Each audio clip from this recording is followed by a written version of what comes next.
today is And God Signed in Red Ink. So, if there's a volunteer who wants to start off by reading the story, you can raise your hand. So, I see two hands. We'll go with Sajil Hussain. I'm just going to Assalamualaikum. Walaikum salam. Sajil, how are you? Good. All right. So, Sajil, you can start with the first paragraph and then I will stop you at a certain point. We'll discuss the story a little bit and then we'll move forward and ask somebody else. Okay? So, go ahead, Jazakallah. And God signed in red ink. One day, while resting, Hazrat Ahmad alayhi salam had a vision in which it appeared that he had prepared a chart relating to some future events in his own life and in the lives of some of his friends, which he desired God to approve. He saw in his vision that he was sitting before God, so he placed the chart before his Lord for his signature. God took his pen, dipped it into the ink pot, flicked the surplus ink from the tip of the nib with the movement of his hand, and signed the chart. Hazrat Ahmad alayhi salam noticed that it was red ink and that his Lord flicked and signed with. Mian Muhammad Abdullah Sonori. Tanuri Raziallahu was sitting near to Hazrat Ahmad alayhi salam. While Hazrat Ahmad alayhi salam was resting, he was gently massaging the feet of Hazrat Ahmad alayhi salam. Yes. When all of a sudden, right here. When all of a sudden he noticed that Hazrat Ahmad alayhi salam began to tremble in his sleep. He then noticed some ink drops fall onto Hazrat Ahmad alayhi salam's clothes and also onto his own cap. ठीक Mian है, Abdullah. Jazakallah, Sajil. So we'll stop there for a second. Just to sort of recap for the benefit of everybody else, this is how I tend to go through stories because actually, hold on, I think your teacher might be here. No. ठीक है. So, what the thing with this story is that the thing that I try to speak to other students about when we are doing these stories is that it is important to keep remembering the context of what's happening and how the story is flowing because it's easy to get lost in the details of the story and not remember where the story started from and what we are going through. So in this particular case, this story is Hazrat Masih Maud alayhi salam, the promised Messiah alayhi salam, Hazrat Ahmad. He is basically sitting down and he was having a vision. Okay, so it's almost like the person is in a state where they may be asleep but they are awake, and so he had a vision where he was preparing a chart relating to some future events of his life in the lives of some of his friends. And he basically, in his vision, he saw as if he was giving that chart to Allah Mia, placing it before Allah for his signature. And God basically, and the thing is that something like this we can try to imagine in our own minds, but we don't know what God looks like. We don't know what how the signature would have happened and what would have happened. We can try to piece some things together in our own minds, but it's really hard to imagine something like this, and yet it is something that is happening. So God takes a pen and dips it into an ink pot and flicks the surplus ink from the tip of the nib. So in the old days, I don't know if how many of you have ever used a fountain pen or have ever seen a feather pen where they would dip the pen into ink, and then whatever extra ink was left off, they would sort of flicker it off and then they would sign or write with that pen. So there was red ink that was in the pen that Alamia was apparently using, and he was going to sign the chart that Hazrat Masih Maud alayhi salam had presented in front of Allah Ta'ala. And it's one thing for a person to have a vision, for a person to see some things. It is quite another when there's somebody else sitting next to you and they become a part of that experience. And that is exactly what you will see in this story, that Hazrat Mia Muhammad Abdullah Sanori Razila Ta'ala Anhu Sahib, he was, sitting next to Hazrat Ahmad, the promised Messiah, alayhi salam, and he was noticing everything that was going on. So at this point in the story, the promised Messiah, alayhi salam, is having a vision, and Mia Muhammad Sanori Sahib is noticing that Hazrat Masih Maud alayhi salam is beginning to tremble in his sleep, okay, in his state of vision. All right. So we will, uh, okay, so we will ask the next person to read the next portion of it. Why don't we ask Safir Mirza if you want to read the next part where Hazrat Masih Maud alayhi salam is trembling in his sleep, and Mia Muhammad Sanori Saab is noticing this. So let's see what happens next. So Safir, Psycho? Ji, walaikum salam. How are you? I'm good. How are you? Alhamdulillah, I'm good. Um, where do I start from? You are gonna start from here. He then noticed. Okay. He then noticed some ink drops fall into Hazrat Ahmad's alayhi salam clothes, and also onto his own cap.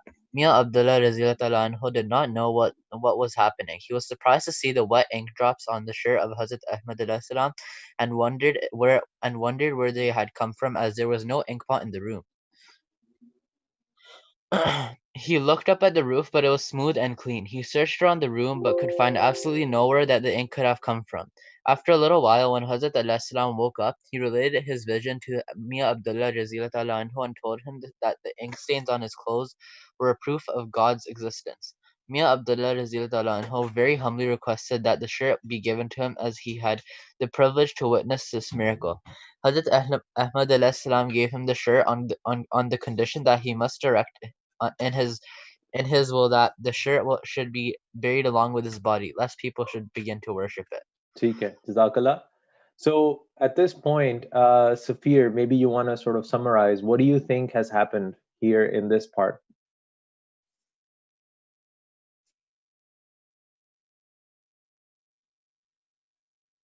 Okay, ठीक है. I can summarize for you guys here. So we left off at the point where Mia Muhammad Sanori Sahib was, noticing Hazrat Masih Maud alayhi salam was trembling in his sleep, and then he starts noticing that there are some ink drops that begin to fall on Hazrat Ahmad alayhi salam's clothes and also onto his own cap. So imagine if something like that happens to you, where you see something dropping on, another person's clothes or even on your own self. The first thing that you're going to do is you're going to look up. You're going to try to see what is happening, right? And when he wondered where they had come from, there was no ink pot in the room. So he was surprised to see that there was no ink pot in the room. He looked up at the roof, which is something that anybody would naturally do, but it was smooth and clean. He searched around the room, but could find absolutely nowhere that the ink could have come from. So imagine if you're in that same position, what you are, what your mind would be going through.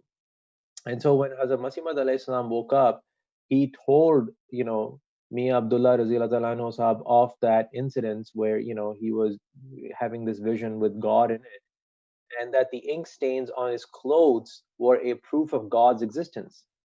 And so Hazrat, Mia Abdullah Raziyallahu anhu sahib naturally asked him that if he could have, that piece of cloth so that he could keep it. But Hazrat Masih Maud alayhi salam said that you can take it, but once I have, once I pass away, once I have died, that piece of cloth, that shirt should be buried along with Hazrat Masih Maud alayhi salam. Because with people, what naturally happens is that when they see something that is, a sign of God or something that God had done, people begin to worship that. And that is something that can amount to shirk if people start worshipping an object. And so that is why Hazrat Masih Maud alayhi salam asked that that piece of shirt should be buried along with him. Okay? So we'll just go through this last paragraph, look at some questions, and then we'll do another story. Why don't we ask Masroor's Samsung? Assalamu alaikum. Wa alaikum salam. How are you, Masroor? I'm good. How are you? I'm good, alhamdulillah. Can you tell me where we are? This paragraph where it says Mia Abdullah Raziyallahu ta'ala anhu right here. Mia Abdullah Razilullah anhu kept the shirt dear to his heart as long as he lived, and thousands of people saw it. But when he died in 1927, the shirt was buried along with him in accordance to his will. This episode was in fact a symbolic representation of the close relationship which Hazrat Ahmad Islam had with Allah. ठीक है, Jazakallah. So the ending of this story basically is, bringing it all together for everybody. That this shirt was buried along with Hazrat Masih Maud alayhi salam. Mia Abdullah kept the shirt dear to his heart as long as he lived, and thousands of people saw it. But when he died, okay, sorry, I stand corrected that it was buried with Mia Abdullah Razila Ta'ala anhu Sahib once he passed away, not with Hazrat Masih Maud alayhi salam. But the thing is that from this story, I will begin with Masroor. So you've listened to the whole story. I've tried to summarize it for you. As somebody who is living in this century today, somebody who is in grade 7 or 8, why do you think something like this is important for you? Why do you think this story is important for you to know and understand and learn? What do you think? Just, it doesn't have to be right or wrong. Just what do you think? Okay, I think it's really important for us because many people around us these days are either atheist right now, or they're becoming atheists, or they reject the religion of Islam, or they try and harm people either here or in Pakistan and other countries in South Asia. People try. Everyone either denies Islam, or they deny a religion at all. And knowing that this has happened, and this has been documented whenever the book was came out, that this has actually happened and this documented, Hmm. is a really important because any atheist could be told wrong about their religion. I guess if atheism counts as a religion, if their way of thought, just by hearing a story. And yeah. Right. So if I were to summarize your points, I would basically say that your perspective is that in this day and age, it basically informs us. This a story like this tells us that there is a God, right? That for people who believe that there is no God, such as atheists, for them this is one of the proofs that God exists. Okay, Jazakallah for that. Anybody else who wants to give their idea of what they've learned from this story and how it applies to you in this day and age. Okay, why don't we ask Intisar? Do you want to try to tell us what you think? Assalamualaikum. Ji, walaikum salam, Intisar. I think the story is important. Like Masur said, it's important for atheism, but it's also important for like scientists. Some scientists also say that like God doesn't exist and stuff. So technically, scientifically, if you're in a room and there's nothing, there's no physical way for there to be ink on the clothes, that's another proof of the existence. So you can also like use it as you can use their own science against them that this is proof. Right. ठीक है. So Jazakallah for that, Intisar, as well. So basically, the sort of answer that I'm hearing from between the two of you is that it really stands as a proof for the existence of God from both of you. We're gonna just ask Hamza Zahid for his thoughts, and then I'll share my thoughts, and we'll do the questions. G Hamza Zahid, you should be.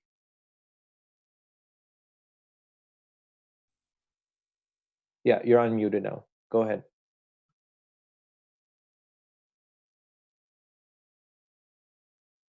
Ji, Assalamu alaikum, Hamza. Can you hear me? Oh, I don't know. Maybe there's something wrong. Um, ठीक है. So just to sort of close off the story, the one thing that I would add for all of you is that as young students who are growing up in this day and age, definitely something like this should stand as a proof for the existence of God, that miracles like this were happening and they continue to happen. So that is the important thing, that those people who end up establishing such a strong relationship with Allah, where they are so close to Allah, that things like this happen to them, and they stand and they become a proof for the existence of God for them. But the precondition to it, for something like this to happen, is that you have to establish a close relationship with Allah, and you can only do so by following on the paths that Islam has laid out for us, right? Which is your daily prayers and your reading of the Holy Quran and so on. So just make sure that when you read a story like this, you think to yourself that what I have to do moving forward is make sure that I strengthen my relationship with Allah, because there are miracles that happen with people who have a close relationship with Allah. Okay? So jazakallah for that. Um, we're just gonna quickly go to the questions. I think Safir might have a question that he wants to ask. Taiko. Ji Sam. So my question was, so we believe that this is true as Ahmadis, or right? So if what if a non-Ahmadi comes up to you, or a non-Muslim, and they say that, okay, sure, this is documented, but we think that, like, I think that, like, if they say that, they think that personally, they think it's a lie, that the Muslims just made it up, and they probably put like red stuff on it just to show. Like, how would you answer them? Right. So when it comes to a question like that, where somebody can say that somebody else made this up, or and that can be said about absolutely anything. That can be said about any story here, right? That it's just Yeah. a made up story by the Muslims to try to prove that they are right and others are wrong, right? The Yeah. thing is that you cannot fully convince anybody that whether the story is right or wrong, right? So we can say that yes, this was an incident that happened in the life of this individual. There are things that we can focus on and say whether or not they existed, right? So first of all, do we establish that somebody by the name of Mirza Ghulam Ahmad alayhi salam lived during that period of time and taught these things, right? And then we Yeah. can look at whether him living or not living at that time, what difference does it make in the lives of the people who lived at that time and the people who live today, right? Okay. Because the Yeah. first test is to determine whether or not the establishment of this individual is important or not, or whether it is true or not. Because I Okay. remember once that when I was in university and I had a professor, I was taking a class on Christianity and the Bible and so on, and the teacher said that, what, I can fully agree to the fact that there was probably a man by the name of Jesus Christ who lived many, many years ago. What I disagree with or cannot accept some of the teachings that he brought, that he was, the son of God and so on, right? Yeah. So that's the thing. First, we have to establish whether or not that person existed, and then we can move on to, the incidences of his life and whether whether they are true or not. So you cannot fully convince somebody whether or not this incident happened, because you yourself did not live during that time to validate it. What you Okay. can do is, as a Muslim, part of our belief, part of our faith is alimul ghaib, as they say, which is the belief in the unseen. Like, it's the same concept that applies to Allah, that applies to God. You've not physically seen God, you've not physically felt God, Yeah. you cannot smell God. But the thing Yeah. is that we still believe in God, because there are other proofs that exist to prove to us that God exists, such as when you pray to Allah. When you pray to Allah, you're praying to a being that you have not seen or you cannot touch and you cannot, sort of see with your eyes. And yet you continue to pray. And yet what happens is that your prayers get answered. Yet what happens is that sometimes there are situations where you think that there is no way that you can get out of this, no way that you can get a good mark on that test because you never studied for it. And yet a miracle happens from somewhere because you prayed so much for it that it ends up happening. So that's the part of our faith which is called belief in the unseen, which is alimul ghaib. Okay? So the same applies with situations like this, that, yes, we cannot validate this story on our own, but because we believe in the truthfulness of Hazrat Mirza Ghulam Ahmad alayhi salam and his companions, we have established through their personality and character that they are truthful people, we can therefore accept that this story or incident is, something that most likely happened.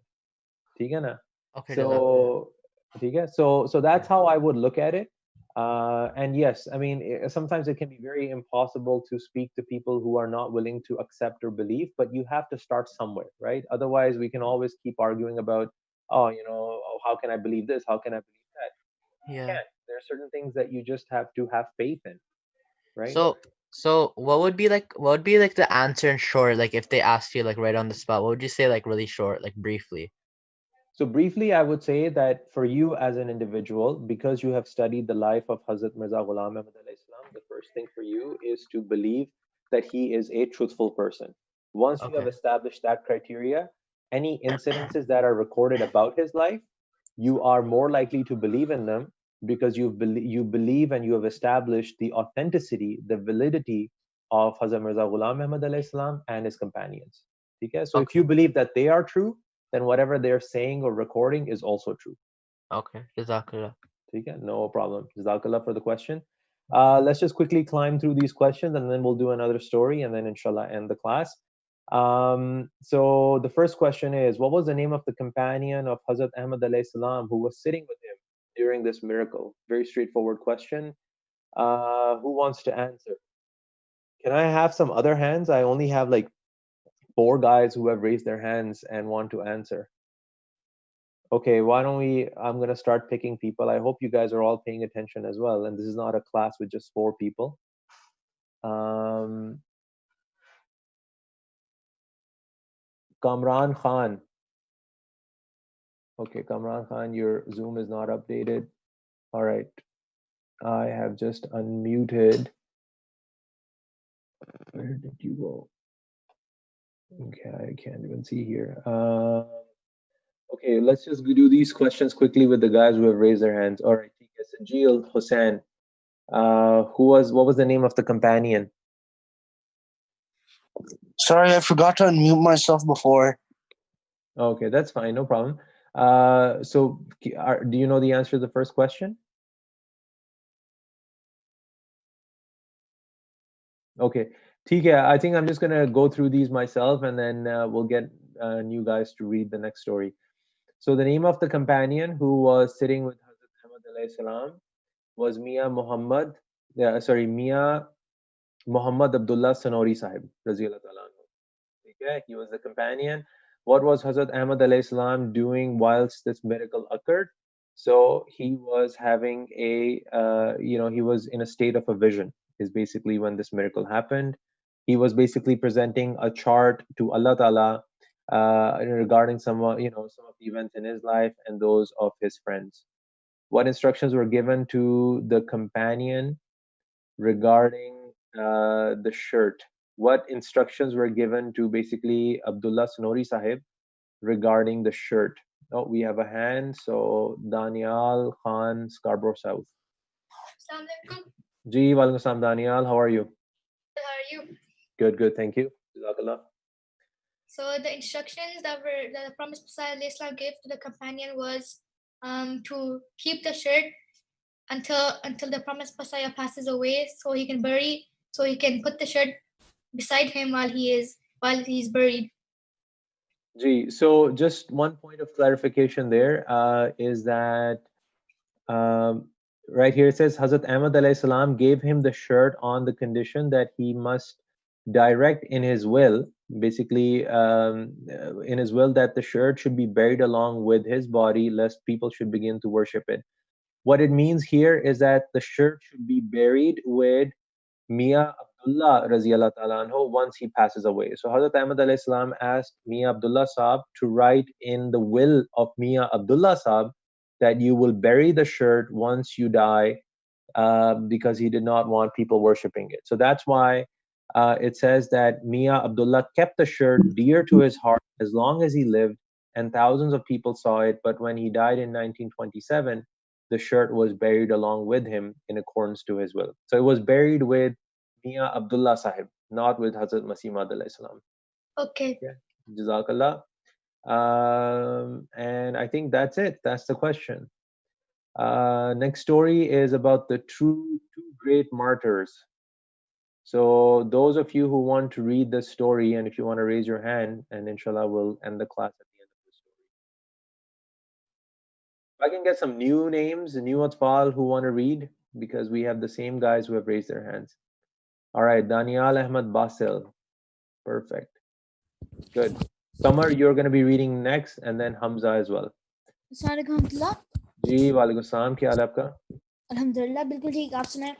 अल्हम्दुलिल्लाह, अल्लाह का शुक्र है जी। ठीक है, so this is the story, two great martyrs. Go ahead. Two great martyrs.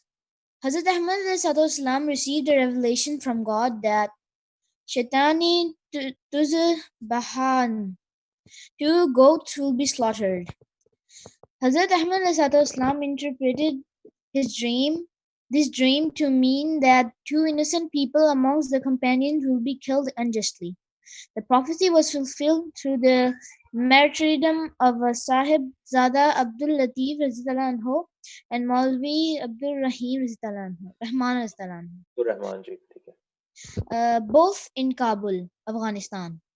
Sahibzada Sayyid Abdul Latif anhu was a descendant of the well-known Muslim saint Hazrat Sheikh Abdul Hassan Ali Ajwari.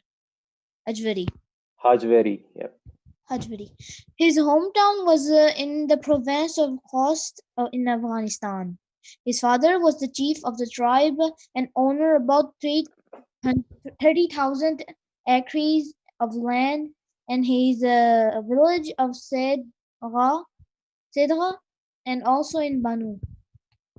Sahibzada Abdul Latif was educated in a religious school and was well known for his piety, integrity, and his knowledge of Islam.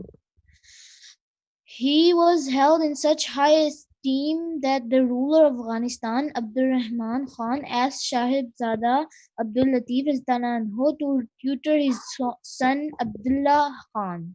Habibullah Khan, ठीक है. Jazakallah, Daniel. Jazakallah for reading that. So just to quickly recap, in this particular story, in this particular incident, Hazrat Masih Maud alayhi salam had received a revelation from God that two goats will be slaughtered. ठीक है? And Hazrat Masih Maud alayhi salam basically interpreted this dream to mean that two innocent people amongst his companions would be killed unjustly. And those two companions that were killed unjustly were Sahibzada Abdul Latif Raziyallahu Ta'ala Anhu and Maulvi Abdur Rahman Raziyallahu Ta'ala Anhu, and both were actually martyred in Kabul, Afghanistan. So in this story, at the start here, what we are establishing is the character of Sahibzada Sayyid Abdul Latif Raziyallahu Ta'ala Anhu.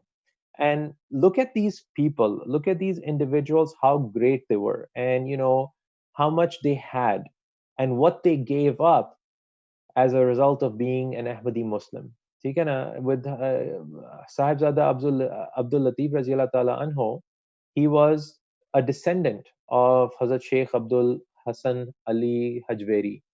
ठीक है? He was, from the province of Khost in Afghanistan. His father was a chief, had about 30,000 acres of land. Sahibzada Abdul Latif himself was educated in a religious school, and he was well known for his piety, integrity, and knowledge of Islam. I just want to stop here quickly. These are the parts that I want you guys to pick up as well in these stories, right? That when you read a story, look at the characteristics of this person: piety, integrity, and knowledge of Islam. Can you say that you have those same qualities? Can you say that you can, are working towards acquiring these morals and qualities? I mean, piety. Let me ask you guys a question. What does the word piety mean here? Why don't we ask? Who wants to answer this question? What does the word piety mean? You're reading it in the story. What do you think it means? Piety and integrity. What do you think those things are? Okay. Intasar, I'm going to unmute you. What do you think piety means? Basam? Piety is kind of like piety is it's kind of like righteousness, you could say. It's piety's like, I guess, sort of sort of like humbleness or so. Right. Piety. So let me ask you, when you said the word righteousness, very good. That's on the right track. Humbleness, definitely one of those things. But when you say righteousness, what are you expecting others to do? Like, what do you expect, somebody your age to do with righteousness? Like, what does that mean? What does that mean to be righteous?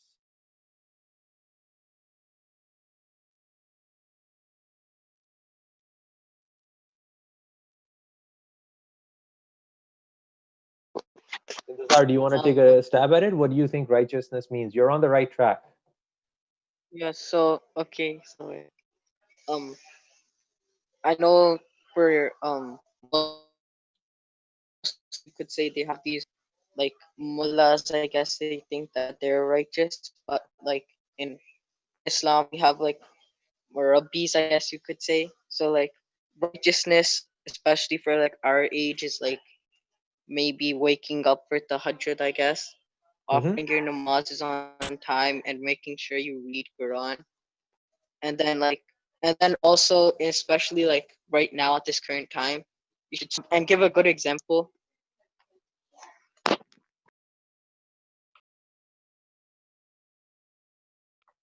ठीक है, really good answer. So the thing that I will leave you guys with respect to piety, this is how you can remember the word piety and what it means. Okay, so piety definitely means righteousness. In Arabic, you will hear the word many times in Hazur's khutbahs as well. Hazur uses the word taqwa a lot. That Ahmadi Muslims should, act with taqwa. Okay, so taqwa or righteousness in your daily lives, think of it this way: it means telling the truth, it means being honest, it means being just, being fair, having a concern for others, having a sensibility to the sufferings of people even when they are unrelated, and having an overall commitment to goodness. Okay? So if you follow piety and righteousness with these morals in mind, that you're going to speak the truth and be good to other people and be kind to them and all those things, then it means that you're on the path of righteousness. Yes, offering namaz, reading the Quran, waking up for tahajjud, these are important things as well that form part of righteousness. But in your day-to-day conduct, when you are in school or behaving with other people, other students, other kids, your friends, keep these morals in mind, that you have to tell the truth, be honest, be kind, be humble, show concern for others. So this was part of his character. He was educated in a religious school, Sahibzad Abdul Latif Sahib, and he was known for these things, that this man is truthful, that this man is honest, and so on. Okay? So I'm going to pick the next reader. He's going to start reading from here. He was held in such high esteem. Okay, so we have Samar Chuktai. Samar, you've been unmuted. Assalamualaikum. Wa alaikum salam. How are you, Samar? I'm good. Are you enjoying the summer? Yeah. Good, man. Okay. So Samar, you are going to read from here. He was held in such high esteem. He was held in such high esteem that the ruler of Afghanistan, Abdul Rahman Khan, asked Sahibzada. Sahibzada Abdul Latif Radhiyallahu anhu to tutor his son Habibullah Khan. Habibullah Khan. Habibullah Khan. Habibullah Khan. He was one of the two members of Afghan government who were part of delegation during Negotiations. negotiations with the British over territorial rights. Territorial rights. During the course of these discussions, he came across an Ahmadi clerk, Said Jan Badshah, who told him about Hazrat Ahmad as his claim to be the promised Messiah. Shahibzada Abdul Latif. Jazakallah, Samar. Jazakallah for that. We're just gonna quickly stop here. Basically, up until this point, Again, we're continuing to establish the personality of Sahibzada Abdul Latif Sahib, Raziyallahu Ta'ala Anho, that, even the esteemed ruler of Afghanistan, Abdur Rahman Khan, asked, Sahibzada Abdul Latif to tutor his son. He was one of two members of the Afghan government who were part of the delegation during negotiations. So while he was on this negotiation delegation, he came across an Ahmadi clerk by the name of Sayyid Chand Badshah, and he was the one, Sayyid Chand Badshah, who told him about Hazrat Masih Maud alayhi salam and his claim to be the promised Messiah alayhi salam. So Jazakallah for that. Next we will have Hamza Zahid. You can start, please, Hamza. Assalamu alaikum. Ji, walaikum salam. What? So Hamza, you're starting from here. Sahibzada Abdul Latif was very excited. Acha. Sahibzada Abdul Latif was very excited as he had also received revelations from God that the time of the Mahdi was imminent. Sayyid Jan Basha gave Sahibzada Abdul Latif Raziyallahu Anhu one of the promised Messiah's alayhi salam books to read. Aina e Kamalat e Islam. Aina Kamalat e Islam. Aina e Kamalat e Islam. Right. That book changed the life of Sahibzada Abdul Latif, as he remained absorbed in reading it all night and was totally convinced that Hazrat Ahmed alayhi salam, the author, was indeed the promised Messiah alayhi salam. Hamza, before you go ahead, what do you think Aina Kamalat e Islam means? The word. Sorry, go ahead. I can't remember the word for it. Okay. So Aina means mirror. Kamalate Islam means the miracles of Islam. So basically it's like a rough translation of it is the mirror which reflects the miracles of Islam. ठीक है ना? So the book basically talked about the miracles of Islam. So the Sahibzada Abdul Latif was himself a Muslim, but when he was reading this book, he was just so amazed how Hazrat Masih Maud alayhi salam had explained the beauties of Islam, the miracles of Islam, the kamal of Islam. Okay? So go ahead, read the next one. Sahibzada Abdul Latif was most anxious to establish contact with Hazrat Ahmed alayhi salam. So as soon as he returned to Kabul from the negotiations with the British, he sent one of his most trusted followers, Mawlawi Abdur Rahman, to Qadian to meet with Hazrat Ahmed alayhi salam and to hand him a letter of bayt. Mawlawi Abdur Rahman met the promised Messiah alayhi salam and stayed in Qadian for some time. He continued to visit Qadian on a number of occasions and would always take back books for Sahibzada Abdul Latif Raziyallahu Anhu. Jazakallah, theek hai. So up until this point, Sahibzada Abdul Latif, he Raziyallahu Ta'ala anhu, he's known about the promised Messiah alayhi salam. He's reading this book, Aina Kamalat Islam. It's changed his life, and he was most anxious to meet Hazrat Masih Maud alayhi salam because he was convinced that this must indeed be the promised Messiah alayhi salam. So the story says that as soon as he returned to Kabul from negotiations with the British, he sent one of his followers, Maulvi Abdur Rahman. So Sahibzada Abdul Latif sends Maulvi Abdur Rahman Sahib to Qadian to meet with Hazrat Masih Maud alayhi salam and to give him a letter of bayt.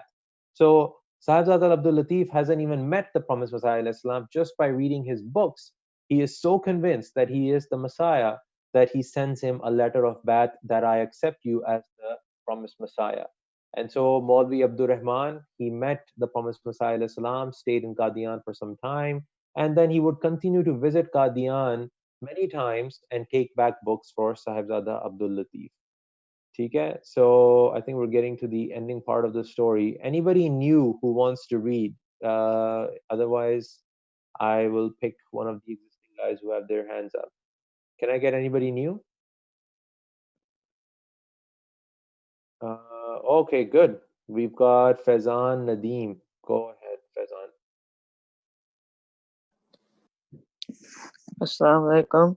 Wa alaikum salam. How are you, Faizan? I'm good. How are you? Alhamdulillah, I'm good. Go ahead, starting from here. Okay.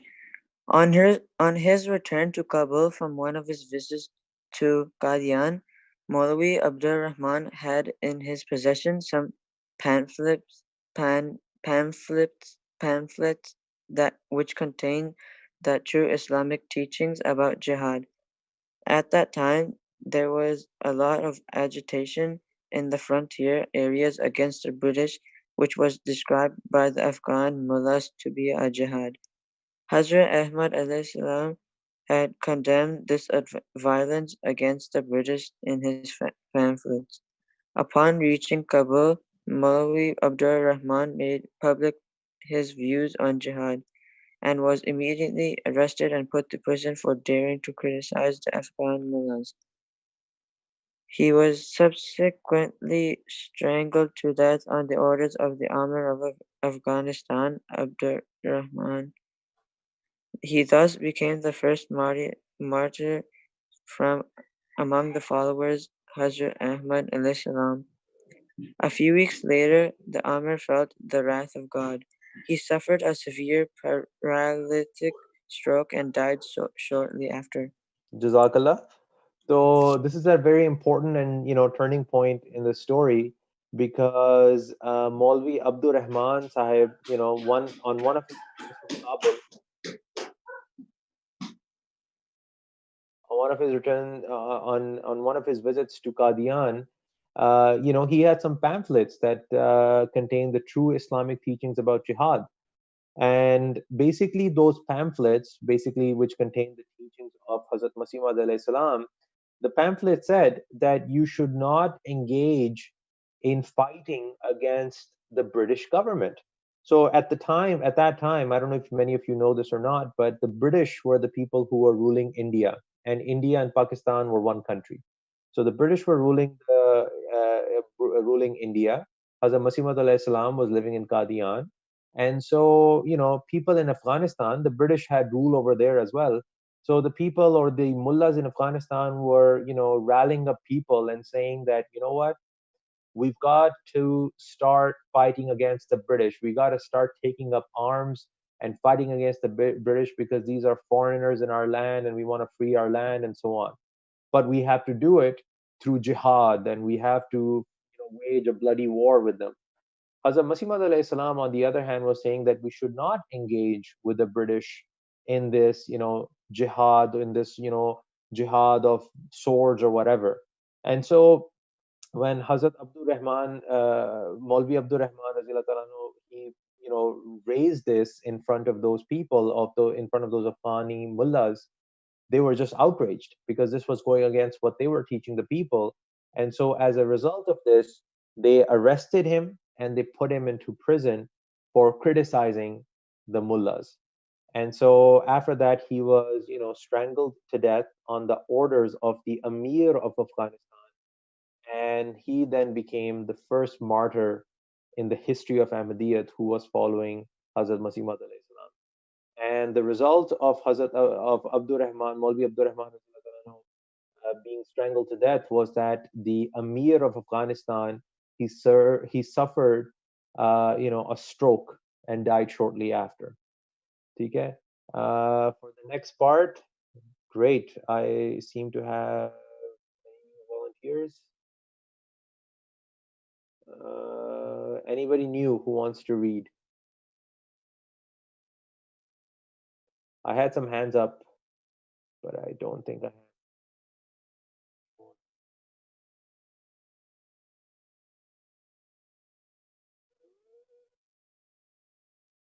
Okay, I'm gonna pick existing guys then. All right. Okay, Safir, why don't you go ahead?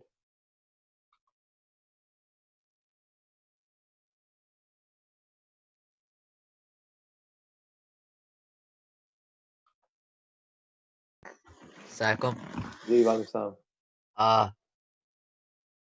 To when the time No, it's fine for me. towards the end of 1902, Sahibzada Abdul Latif Razilullah anhu set out for Kabul with the intention of performing Hajj. He had also planned to travel to Qadian and finally meet the Promised Messiah alayhi salam.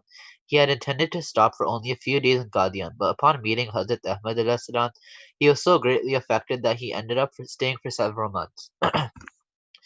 When the time came for him to leave and head back to Kabul, the Prophet ﷺ accompanied him for many miles outside of Qadian. The moment of separation was very painful for Sahibzada Abdul Latif Raziyallahu anhu. He he was already convinced through dreams that he would never see the Prophet ﷺ again, and that on his return to Kabul he would have to lay down his life in the cause of truth. He had told his friends in Qadian, "After I have been martyred, you should go and tell the Prophet ﷺ." Soon after his arrival, many chiefs came to welcome the Sahibzada, and they were under the impression that he had returned after performing Hajj. He had explained to them that he had stopped Qadian and met the Prophet ﷺ, and that he had accepted the truth of the Prophet ﷺ. On hearing the news, the Amir Habibullah Khan had Sahibzada Abdul Latif Raziyallahu anhu arrested and put in prison.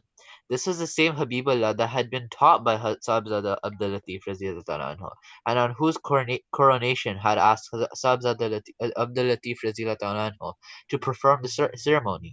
In prison, he was chained hand and foot and was kept in prison for approximately 4 months. He was constantly told to refute his belief in the Prophet ﷺ and thus save his own life, but Sahibzada Abdul Latif Raziyallahu anhu remained true to his beliefs.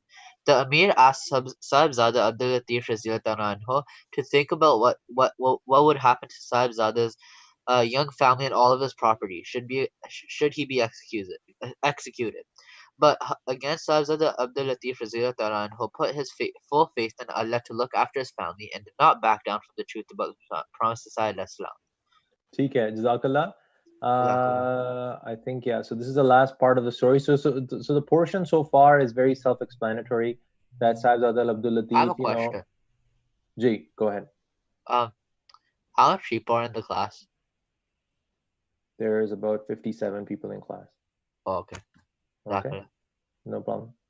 ठीक है, so if I can get one final reader, okay, Masroor's Samsung. Assalamu alaikum. Ji, Wangsam Masroor, go ahead. You can finish the story here. We'll end the class. Can you point to where with that? Right your here. mouse, You're please? starting from the start. Sahibzada Abdul Oh. Latif was. Sahibzada Abdul Latif Raziyallahu anhu was sentenced to be stoned to death on 14th of July 1903. He was led through the crowded streets in chains and taken to the place of execution. On the way, he was asked by a Maulvi. Molvi why he was walking so quickly, even with all his chains on him. And Sahibzada Abdul Latif Saab Rasulullah anhu replied, I'm walking briskly because I am impatient for the